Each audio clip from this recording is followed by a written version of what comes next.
Hi friends, அனைவருக்கும் இனிய தமிழ் புத்தாண்டு நல்வாழ்த்துக்கள். ஒரு சின்ன மினி விலாக் பார்த்துடலாமா? இது என்னன்னு பார்த்தீங்கன்னா, இது தமிழ் நியூ இயர்க்கு கொஞ்சம் வெளியே போகலாம் அப்படின்னு பிளான்லாம் இல்லைங்க. ஆக்சுவலி பிளான் பண்ணது வேறு, பட் நாங்கள் போன இடம் வேறுங்க. இது என்னென்னா, நம்ம என்ன தான் பிளான் பண்ணி போனாலும் அங்கே சில டைம் சொதப்பிடும். அந்த ஸ்பார்க்கில் கிளம்புறது தாங்க. அப்படி கிளம்பி போன இடம் தான் நாங்கள் தஞ்சாவூருக்கு போயிருந்தோம். திருச்சியிலேருந்து தஞ்சாவூருக்கு போயிருந்தோம். இது பார்த்திங்கன்னா ஃபஸ்ட்டு போனது இந்த பேலஸ்க்கு தாங்க போனோம். இந்த பேலஸில் பார்த்திங்கன்னா அந்த ராஜாக்கள் வச்சுருந்த திங்ஸு அதெல்லாம் இருந்தது.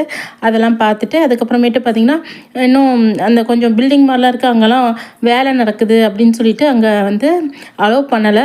பட் இதை மட்டும் பார்த்துட்டு அங்கேருந்து நாங்கள் பார்த்திங்கன்னா இது கோயிலுக்கு கிளம்பியாச்சு. பெரிய கோயிலுக்கு போயிட்டோம். போனதுமே அப்போ அவ்வளோ ஒரு ஹாப்பிங்க.